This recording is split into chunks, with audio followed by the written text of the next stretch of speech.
邪教组织企鹅教在距离印度海洋岸不远的基里菲郡有一片名叫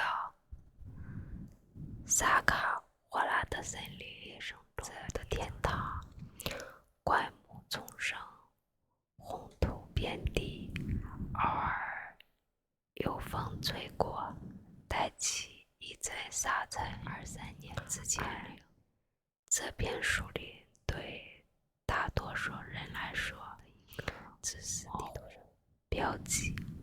然而，当警方在2023年3月接到一个绝望的求助电话时，一切都变了。那是一个普通男人颤抖的声音。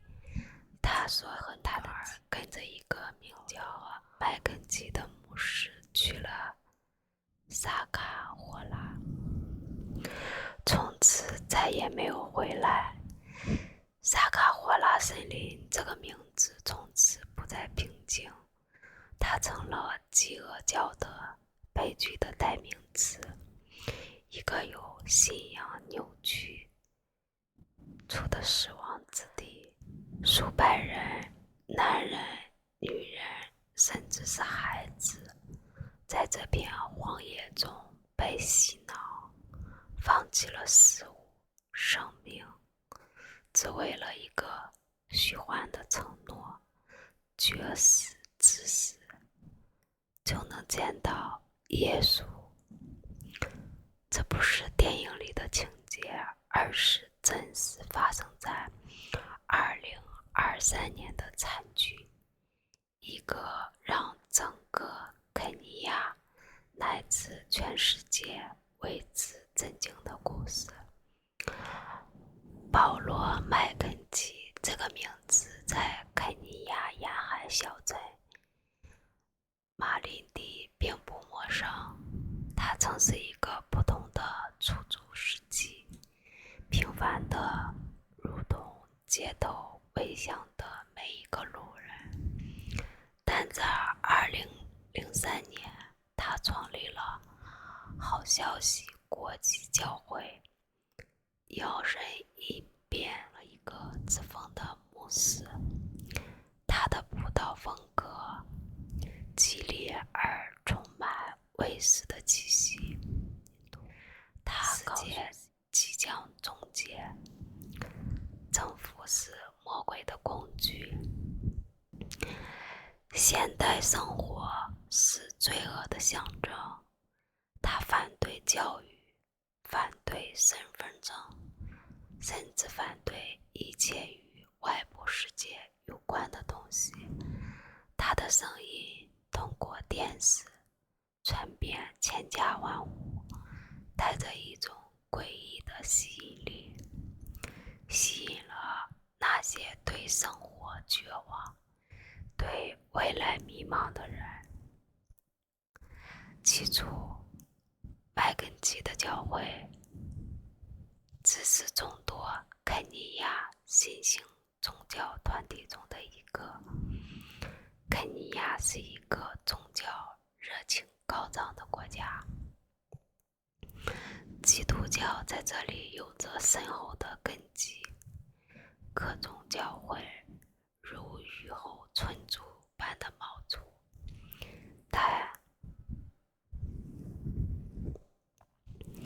但麦肯基与众不同，他的话语里有一种让人不安的力量。他告诉信徒，末日即将要来临，只有抛弃一切才能得到救赎。2019对儿童教育而第一次被捕，他很快被保释。他的教会虽然被关闭，却并未消失。2020年新冠疫情席卷全球，恐慌和不确定性笼罩了肯尼亚。这时麦肯基的号召变得更加极端。征已经是末日的预兆，而萨卡霍拉森林是他为信徒们准备的圣地。他带着数百名追随者搬到了这片偏远的土地上，建立了一个与世隔绝的社区。他给这片森林划分了区域，用圣经里面的名字命名：耶路撒冷、犹太、伯利恒，仿佛这里真是一个神圣的世界。在萨卡霍拉，麦肯齐的教义达到了顶峰。他告诉信徒，绝食是通往天堂的唯一道路，只有饿死自己才能在末日来临前见到耶稣。他设计了一个残酷的计划，分段实施，先是孩子，然后是女人和年轻的人，最后是男人。他自己则声称会最后一个离开的人，因为他要关上通往天堂的大门。最先被牺牲的是孩子们，一个17岁的女孩，最后侥幸逃脱的幸存者，在法庭上回忆了那段恐怖的日子。他说，妈妈告诉我，这是神的意志。我看到弟弟妹妹们饿得哭不出声，他们的肚子肿得像鼓，最后连睁开眼的力气都没有。孩子们被关在简陋的棚屋里，没有水，没有食物，只有麦肯齐的祝福。他称这些死去的孩子为英雄，说他们是第一批升入天堂的灵魂。信徒们被洗脑得如此彻底，甚至连父母都亲手埋葬了自己的孩子。他们用婚礼来形容葬礼，用勇士来称呼死者，仿佛死亡是一种荣耀。森林里到处是浅浅的坟墓，有些甚至连土都没有盖严实，红色的泥土被鲜血和泪水浸透，空气中弥漫着死亡的气息。萨卡霍拉的社区被严格控制，麦肯齐招募了一群男人，手持弓箭和砍刀，负责看守这片圣地。任何人试图逃跑都会被抓住，打得半死，然后被拖回来继续绝食。一个试图带走妻子的村民后来回忆，他们用刀砍我的摩托车，还威胁要把我烧死。他们说，外面的世界是巴别塔，只有留下才能得救。信徒们住在用塑料布和茅草棚搭成的棚子里，彼此隔离，无法与外界联系。他们烧掉了身份证、出生证明，一切能证明他们身份的东西。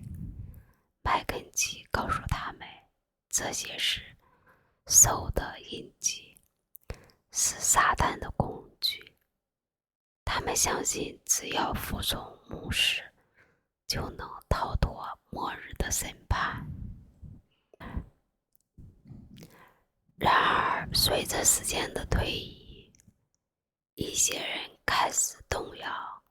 一个名叫迪地图市的中年男人，曾是麦肯齐的忠实信徒，后来成了揭露真相的关键人物。他告诉警方，他亲眼看到了自己的妻子和2个孩子饿死在棚屋里。我问他，为什么我们还在等？为什么耶稣还不来？他只是让我闭嘴，说我不够虔诚。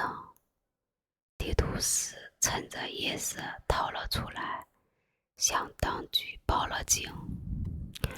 2023年3月，警方第一次进入萨卡霍拉森林。那天，他们接到了一对夫妇的举报，说他们的2个孩子被饿死，并埋在了森林里。警察赶到时，发现了2座铅坟，里面躺着2个瘦得只剩骨头的小男孩子，被救出时已经奄奄一息。麦肯锡被逮捕，但令人的是，他很快被保释，回到森林继续他的使命。4月13日，警方再次接到线报，带着更大的队伍进入了森林。这一次，他们发现了15个骨瘦如柴的人躺在地上，其中4个在送往医院就死了。第2天，麦肯齐再次被捕，而警方开始对这片800英亩的土地进行系统性的搜查。4月21日，他们挖开了第1座集体的墓地，里面躺着几十具体，大多是孩子。接下来的几个月，萨卡霍拉成了人间的名词。救援人员穿着防护服，在泥泞的土地上挖掘一具又一具的尸体，被抬了出来。有些人死于饥饿，有些被累死，有些甚至有钝器伤。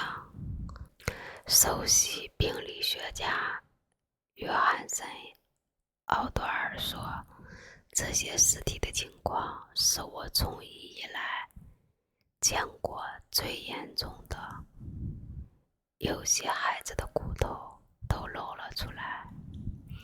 截止到2023年的9月，429具尸体被挖出，而肯尼亚红十字会称，至少还有600人失踪，可能仍埋在森林的深处。少数幸存者被救出时已经虚弱的无法站立。一个名叫纳奥米的女人失去了她的3个孩子，她在医院里哭着说，她告诉我们，这是为了天堂。我看着我的孩子一个个死去，我以为我在做正确的事。另一名17岁的少年饿了38天，只靠水活了下来。他想说，我不想死，但我怕违背神的旨意。这些幸存者的故事让人心碎，他们被洗脑得如此彻底，甚至在获救后仍有65人拒绝进食，被控企图自杀。心理专家说，要让他们摆脱麦肯锡的影响，可能需要数月甚至数年的去编程的治疗。而对那些失去亲人的家庭来说，伤痛可能永远无法愈合。一个名叫万杰的老人失去了女儿和3个孙子。他说：“我试图去救他们，但太晚了。我的孙子告诉我，他饿得像在地狱里。”2024年，麦肯锡和94名核心成员被控谋杀、过失杀人、恐怖主义等多项罪名。他们站在蒙巴萨的法庭上，面对超过400名的证人的指控。麦肯锡始终否认一切责任。他说：“我2019年就关闭了教会，和我无关。”他的律师甚至辩称没有证据能证明他直接下令杀人，但证人提供了令人毛骨悚然的细节。一个前信徒说，他站在我们面前，称赞那些恶事的人是英雄，鼓励我们继续下去。另一个村民回忆，麦肯锡的手下曾袭击他，因为他试图救出自己的妻子。证据堆积如山，但案件的复杂性让审判进展缓慢。肯尼亚政府将好消息列为有组织犯罪集团，承诺彻查到底，可真相似乎总在迷雾中。哪里那些孩子，那些失踪的600多人，是生是死？萨卡霍拉森林里还藏着多少秘密？没有人能给出确切的答案。有人说，麦肯锡的信徒仍在森林深处躲藏，继续他们的绝食。有人说，那些坟墓永远不会被全部挖开。如今，萨卡霍拉森林恢复了平静，但那种平静让人不寒而栗。风吹过树梢，像是孩子们的地狱。红土下的坟墓像是永远无法诉说的伤口。肯尼亚总统威廉·卢托称，这场悲剧如同恐怖主义，承诺改革宗教监管。可这样的承诺能阻止下一个麦肯锡吗？饥饿教的故事是信仰扭曲到极致的缩影。它提醒我们，当绝望与盲从交织在一起时，人性可以堕落到多么可怕的地步。429条生命，600多个失踪的灵魂，他们的哭声仿佛仍然在森林里回荡，等待一个永远不会到来的答案。而对于那些幸存者和失去亲人的人来说，萨卡霍拉不仅是一片森林，更是一个无法醒来的噩梦。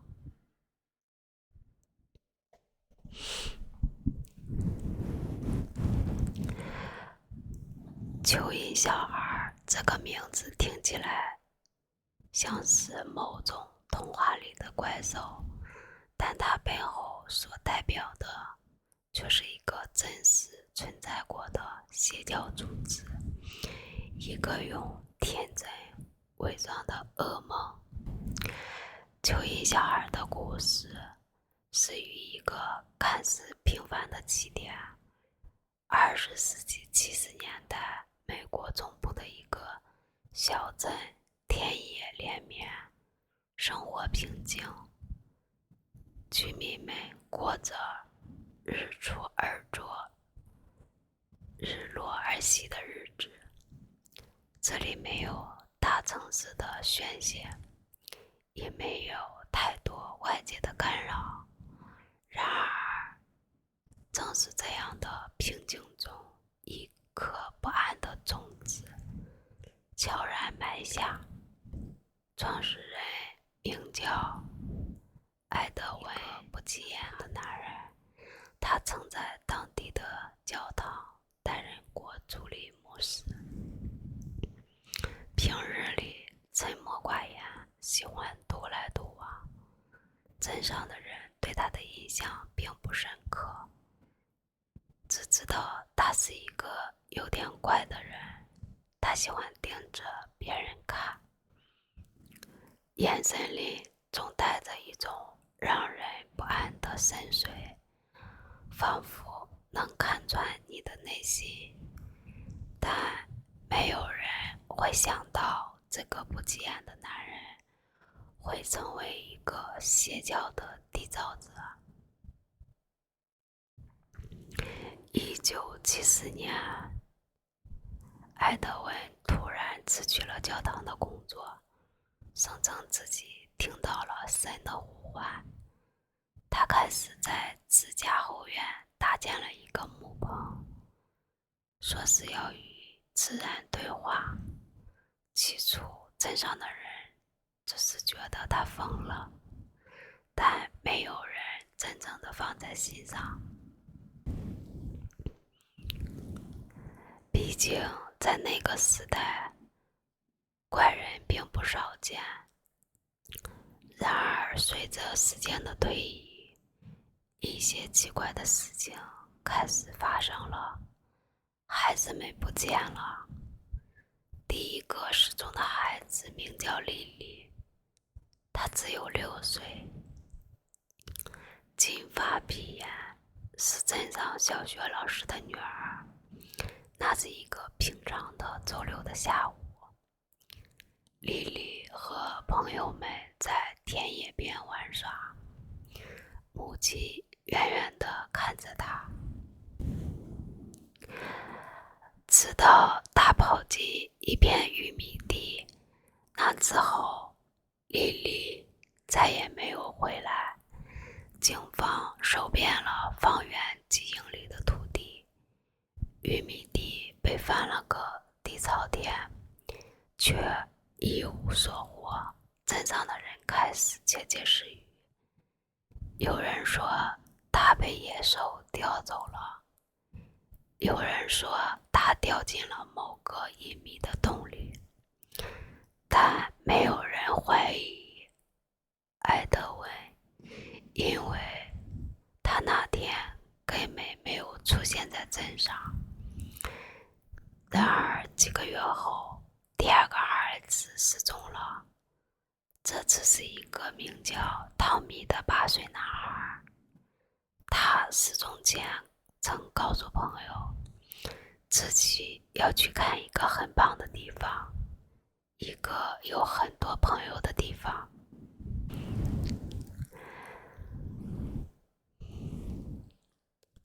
警方再次展开搜查，却依然毫无线索。直到第3个孩子失踪时，有人终于想起了艾德温，因为有目击者称看到失踪的孩子在艾德温家附近徘徊。警方上门调查时，艾德温显得异常平静。他告诉警察，那些孩子并没有失踪，而是被神选中了，去了一个更好的地方。他还拿出一本手写的笔记，里面满是潦草的文字和奇怪的符号。他说这是神的旨意，而他只是执行者。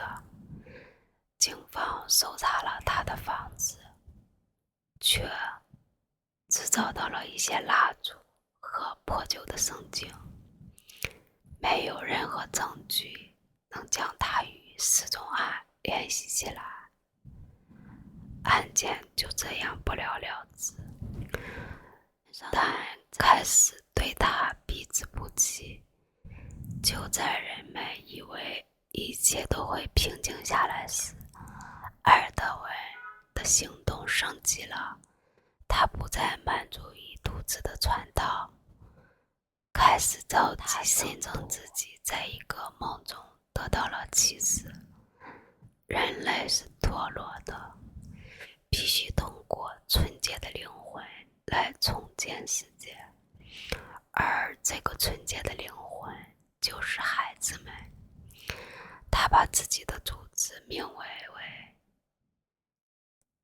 以求小孩，因为在他看来，孩子就像蚂蚁一样渺小却充满力量，能在神的指引下建造一个新的王国。起初他的信徒并不多，只有几个对生活绝望的成年人，单亲妈妈、失业的中年男人，被社会抛弃的流浪者。他们被埃德温的言语吸引，因为他承诺了一个没有痛苦、没有悲伤的世界。他告诉他们，只要献出自己的孩子，就能换来永恒的救赎。这些人深信不疑，甚至主动把自己的孩子交给埃尔德温。以求的仪式在夜晚举行，地点是在镇外一片废弃的农田。信徒们穿着白袍，手持火把，围成一个圈。埃德温站在中间，手中拿着一根木杖，嘴里念着谁也听不懂的咒语。孩子们被带到圈子里，他们的脸上带着茫然和恐惧。没有人知道这些仪式到底是在做什么，但参加过的人都说，那是一种让人灵魂震颤的体验。随着信徒的增加，以求小孩的影响开始扩散。埃尔德温不再满足于小镇，他带着核心成员搬到了一个偏远的山谷，建立了自己的圣地。那是一个与世隔绝的地方，四周环绕着茂密的森林，连地图上都找不到具体的位置。他们在那里建起了简陋的木屋，用泥土推出一个奇怪的土球，称之为异球。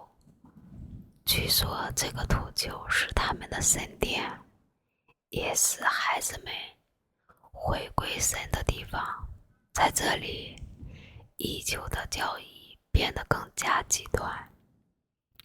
埃尔德温宣称世界末日即将要来临，只有通过牺牲纯洁的灵魂，才能让神降临。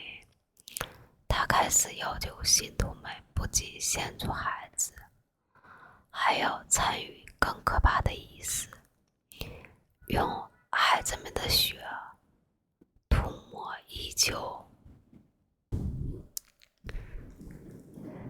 用他们的哭声唤醒神灵。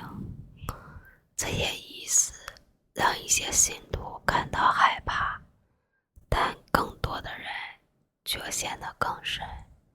他们相信自己正在做一件伟大的事。与此同时，失踪孩子的数量激增，不仅小镇的孩子，连附近城市的孩子也开始消失。警方终于意识到了问题的严重性，他们组成特别的小组，试图找到遗求所在的地点，但每次搜查都无功而返，因为信徒们守口如瓶，甚至愿意为埃德温赴死。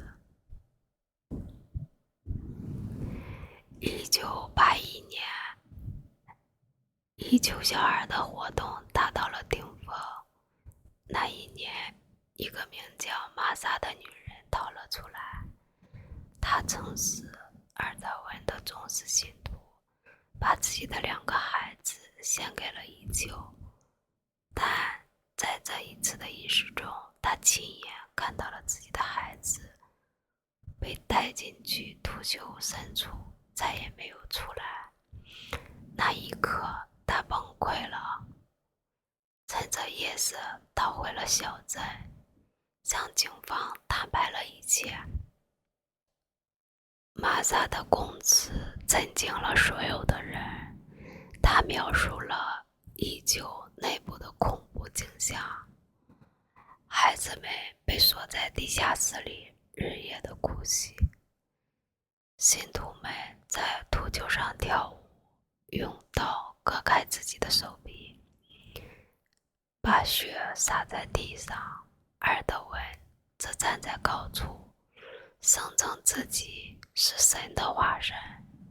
他还说，那些失踪的孩子并没有死，而是被转化成了某种存在，但他无法解释那是什么。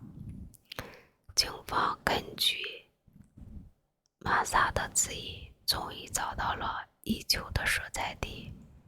他们带了大批人，包围了山谷，准备一举摧毁这个邪教。然而，当他们冲进去，却发现里面空无一人。木屋被烧毁，遗求被挖开，只剩下一堆焦黑的泥土。埃德温和他们的信徒们像是凭空消失了一样，连一个孩子的身影都没有找到。遗求小孩的覆灭并没有带来答案，反而留下了更多的疑问：那些孩子到底去了哪里？埃德温是带走了他们，逃走了，还是发生了更可怕的事情？警方在现场找到了一些遗物，孩子的鞋子、破旧的玩具、沾血的布片，但这些都不足以拼凑出真相。多年过去了，遗求小孩成了一个都市传说。有人说，他们看到了埃德温的身影，带着一群孩子，在深夜里的森林里游荡。有人说，遗求的地下藏着无数孩子的尸骨，只是没有人敢去挖掘。甚至还有人声称，遗求的小孩并没有消失，他们只是隐藏得更深，等待着卷土重来的机会。无论真相如何，遗求小孩的故事都让人感到深深的不安。它提醒我们，邪教的可怕之处不在于它的规模，而在于他对人心的操控，而他毁灭了无数的家庭，摧毁了无数生命，而那些失踪的孩子，他们的声音仿佛仍在风中回荡，诉说着一段无法被遗忘的悲剧。